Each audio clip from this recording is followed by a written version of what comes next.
వృద్ధురాలు 80 ఏళ్ళు ఉంటుంది అనుకుంటా, ఆమె దగ్గర రికవరీ. కొత్తగా రికవరీ స్కీమ్ స్టార్ట్ అధ్యక్ష. ఆసరా pension recovery, Rythu Bandhu recovery, Kalyana Lakshmi recovery, ఇక చెప్పాలంటే చాలా ఉన్నాయి అధ్యక్ష. అధ్యక్ష గవర్నమెంట్ డెవలప్మెంట్ ఏజెంట్ ఉండాలి, రికవరీ ఏజెంట్ ఉండద్దు అధ్యక్ష. పోయి అది కూడా పేదవాళ్ళ మీద ప్రతాపం చూపెట్టడం అయితే మంచిది కాదు అధ్యక్ష. ఉన్న వాటిని ఊడగొడతామని భయపెడితే కొత్త అడగరు, వీళ్ళని అదరగొట్టొచ్చని ప్రయత్నం చేస్తున్నారు. కానీ వాళ్ళ తరపున అడగడానికి ప్రధాన ప్రతిపక్షంగా బీఆర్ఎస్ పార్టీ కేసీఆర్ బృందం ఇక్కడ ఉందనే మాట మర్చిపోవద్దని చెప్పి నేను వారికి విజ్ఞప్తి చేస్తా ఉన్నా అధ్యక్ష. దుర్వినియోగం దుష్ప్రచారం చేయాలి, అవినీతి జరిగిందని ముద్రేయాలి, స్కామ్ల మకిలి అంటించి స్కీమ్లను ఎత్తేయాలి, అప్పుల పాలైంది రాష్ట్రం అని చెప్పి 6 గ్యారంటీలకు మంగళం పాడాలి. ఇది వీళ్ళ ఎజెండా అధ్యక్ష. మేము వాళ్ళని వదిలిపెట్టాం అధ్యక్ష. రికవరీ చేయాల్సి వస్తే ప్రజలు చేయాలి అధ్యక్ష. రికవరీ ఏం రికవరీ చేయాలి అధ్యక్ష? వీళ్ళ మీద పెట్టాలి రికవరీ ఛార్జ్ షీట్. 2 లక్షల తులాల బంగారం బాకీ ఉన్నారు మీరు. కళ్యాణ లక్ష్మి కేసీఆర్ ఇస్తే మీదికెళ్ళి తులం బంగారం ఇస్తామని చెప్పి మహిళలకు సెంటిమెంట్ కొట్టినారు అధ్యక్ష. వీళ్ళు ఏడబోయింది అధ్యక్ష మరి తులం బంగారం? మొన్న మా విప్ గారు సిరిసిల్లకు వచ్చి బ్రహ్మాండంగా కళ్యాణ లక్ష్మి చెక్కులు ఇచ్చినారు అధ్యక్ష. కేసీఆర్ గారి టైంలో ఇచ్చిన 1,116 తప్ప మరి తులం బంగారం విప్ గారికి దొరకలేదా? గవర్నమెంట్కి దొరకలేదా? బంగారం షాపులు బంద్ అయినాయా రాష్ట్రంలో? లేకపోతే గోల్డ్ రిజర్వులు తగ్గినాయా భారతదేశంలో? వాళ్ళే చెప్పాలి అధ్యక్ష. చేయూత అధ్యక్ష. మా పేదలు ఎవరైతే వృద్ధులు ఉన్నారో, వితంతులు ఉన్నారో, ఒంటరి మహిళలు ఉన్నారో వాళ్ళు పెట్టాలా వీళ్ళ మీద రికవరీ అధ్యక్ష. మాట తప్పినందుకు గత 8 నెలలుగా 2,000 నుంచి 4,000 చేయనందుకు అప్పుడు వాళ్ళు పెట్టాలా రికవరీ మీ మీద. మహాలక్ష్మి మా ఆడబిడ్డలు 1,68,00,000 మంది ఎదురు చూస్తా ఉన్నారు. 18 ఏళ్ల పైబడ్డ ఆడబిడ్డలు నెలకు 2,500 ఇస్తామని చెప్పిన మాట వారందరూ ఎదురు చూస్తున్నారు. వాళ్ళు పెట్టాలా 8 నెలల రికవరీ మీ మీద అధ్యక్ష. మేము ఉత్తగానే ఆరోపణలు చేస్తలేం అధ్యక్ష. మీకు ఒక విషయం చూపెట్టాలా. ఇది గౌరవనీయులు భారత ప్రతిపక్ష నాయకులు రాహుల్ గాంధీ గారి ట్వీట్ అధ్యక్ష. వారు ఆనాడు ఎన్నికల సందర్భంగా అశోక్ నగర్కి వచ్చారు. వచ్చి వారు చెప్పారు అధ్యక్ష, ఇది వారి ట్వీట్, నేనేమి కల్పించట్లేదు, నేనేం చెప్పట్లేదు అధ్యక్ష. వారు 2 విషయాలు చెప్పారు. ఒకటేమో జాబ్ క్యాలెండర్ మొదటి సంవత్సరంలోనే 2 లక్షల ఉద్యోగాలు, ఇది రాహుల్ గాంధీ గ్యారంటీ అని చెప్పి ఒక ట్వీట్. తెలుగులో చేశారు, మనకు అర్థం కాదనుకొని తెలుగులో చేసినారు అధ్యక్ష. తెలంగాణలో కాంగ్రెస్ ప్రభుత్వం ఏర్పడిన ఏడాది లోపే 2 లక్షల నియామకాలను పూర్తి చేసి యువతకిచ్చిన మాట నిలబెట్టుకుంటాం.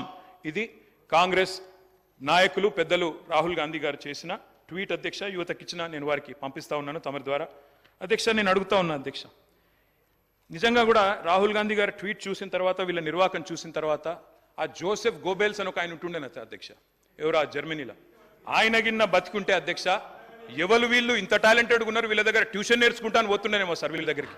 ఎందుకంటే ఇంత అద్భుతంగా అబద్ధాలు చెప్పొచ్చు అని మాకు తెలియదు సార్ అధ్యక్ష. 30,000 ఉద్యోగాలు ఇచ్చినామని చెప్పి బడ్జెట్ స్పీచ్ లో చెప్పారు అధ్యక్ష. 30,000 ఉద్యోగాలు. నేను అడుగుతా ఉన్నా అధ్యక్ష, 30,000 ఉద్యోగాలు ఎక్కడిచ్చారు సార్ అధ్యక్ష? ఐ రికమెండ్, నేను నాకు మొత్తం డేట్స్ ఉన్నాయి, నోటిఫికేషన్ ఎప్పుడు వచ్చింది, పరీక్ష ఎప్పుడు జరిగింది, మీరు ఎప్పుడు కాగితాలు ఇచ్చిన డేట్లు ఉన్నాయి చెప్పమంటే చెప్తా అధ్యక్ష.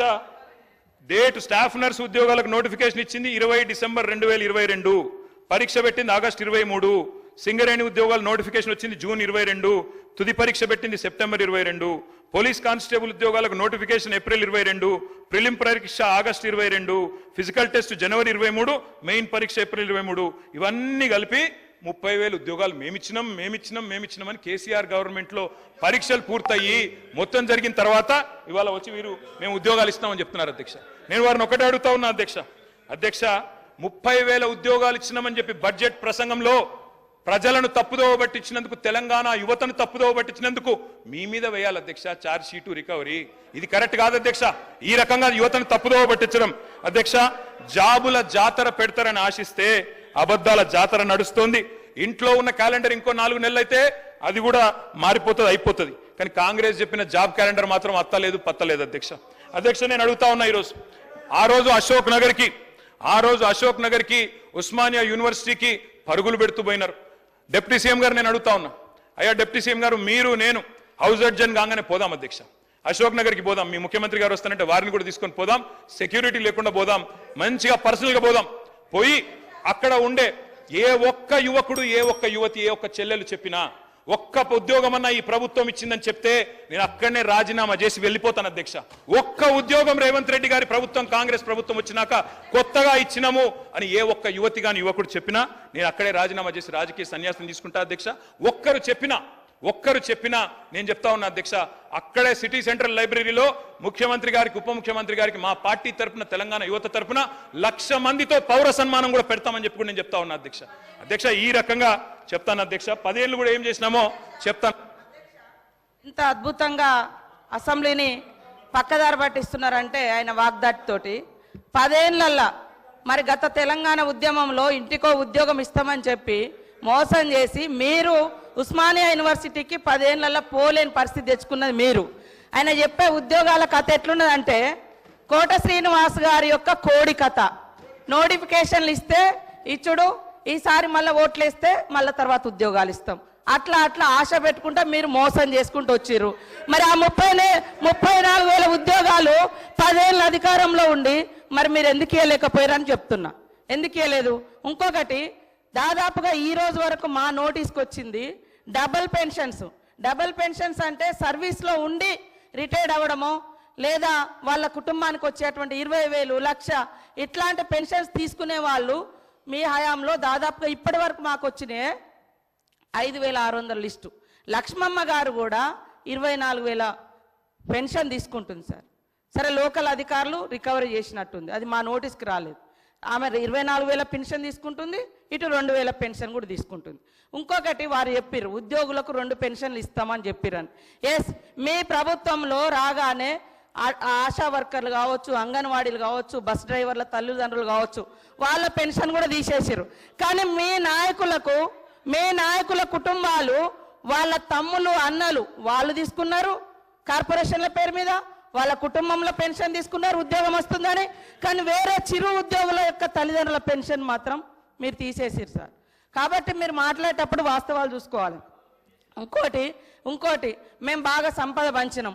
25,000 కోట్ల రూపాయలు హైవేలు, ఫామ్ హౌస్లకు, మరి అదే విధంగా దున్నేటటువంటి వాళ్లకు, కష్టపడేటోళ్ళకేమో పట్టాలేదని మీరు ఇవ్వలేదు. మీరు ధరణి తీసుకొచ్చి పాపం పేదోళ్ళు అనేక మందికి పట్టాలు ఇవ్వకుండా, ఎవరెవరికో పట్టాలు ఇచ్చేసి సాగులో ఉన్న వాళ్ళకి పట్టాలు ఇవ్వకుండా, రైతు బంధు రాకుండా అన్యాయం చేశారు. కాబట్టే గ్రామీణ ప్రాంత ప్రజలు మాకు పట్టం కట్టింది సార్. అదేవిధంగా పేదలకు ఇండ్ల విషయం, మీరు ఇన్ని బిల్డింగ్ల గురించి చెప్తున్నారు. లక్షలాది మంది పేదోళ్ళకి ఇండ్లు లేక ఇబ్బంది పడుతుంటే మీరు ఏ పేదోళ్ళకి ఇండ్లు ఇచ్చిర్రు సార్? 10 ఏళ్ళల్లా ఎవరికి ఇండ్లు ఇచ్చిర్రు? కాబట్టి మీరు ఇండ్లు ఇవ్వలేదు. బంగ్లాలు చెప్తున్నారు, ఓకే, బంగ్లాల గురించి చెప్తున్నారు, ఓకే, పేదల బాధల గురించి కూడా మాట్లాడండి. కాబట్టి ఇవాళ అనేక అవుట్సోర్సింగ్ ఉద్యోగులకు సంవత్సరాల తరబడి, నెలల తరబడి జీతాలు ఇవ్వకుండా ఇబ్బంది పెట్టింది మీరు. మేము నిజంగానే అనుకున్నాం సార్, మీరు రోజు ధనిక రాష్ట్రం బంగారు తెలంగాణ అంటే బయట నుంచి మేము కూడా అదే అనుకున్నాం, బంగారు తెలంగాణే ధనిక రాష్ట్రం అని. ఇవాళ మీరు ధనిక రాష్ట్రం ఇచ్చిపోతే మేమే మొత్తం అప్పులు చేసి ఇచ్చిన వాగ్దానాలు అమలు చేయనట్టుగా, మరి మీరెందుకు అమలు చేయలేదు? మేము 6 గ్యారెంటీ అని, మీరు గతంలో 2014 నుంచి 18 వరకు అధికారంలో ఉన్నారు. 18లో మేనిఫెస్టోలో పెట్టారు. ఎప్పుడు ఇచ్చారు? 3.5 ఏళ్ళ తర్వాత పెట్టారు. అదే విధంగా 2,000 పెన్షన్ కూడా ఎప్పుడు పెంచారు? మీరు అధికారంలోకి వచ్చినాక 6 నెలల తర్వాత పెంచారు. కాబట్టి ఇవన్నీ కూడా ఉన్నాయి. మేము అనుకున్నాం నిజంగా అద్భుతంగా ధనిక రాష్ట్రం ఉంది, రైతులకు ప్రజలకు అన్ని ఇద్దామని. కానీ 6 నెలలు సాధ్యం కాలేదు. కొన్ని మీరు రైతు రుణమాఫీ అని చెప్పి 8-10 ఏళ్ళు చేసిరు, అనేక విడతలుగా చేసిరు. మేము ఒక్కొక్కటి చేస్తున్నాం, ప్రజలు సంతృప్తిగా ఉన్నారు. కానీ బాధంతా మీకే కనబడుతుంది, 3 నెలల ఎలక్షన్ కోరికే పోయింది సార్, అది కూడా తెలుసు. కానీ పదే ఇవ్వలేదు. ఇవ్వకుండా మాకు ప్రజలు బుద్ధి చెప్పేటప్పుడు చెప్తారు. ఖచ్చితంగా ఇచ్చిన మాటకు మేము కట్టుబడి ఉంటాం. కొద్దిగా ఓపికతోటి ఉండండి. మీరు కూడా చాలా చేయలేదు, కానీ మేము చేస్తాం.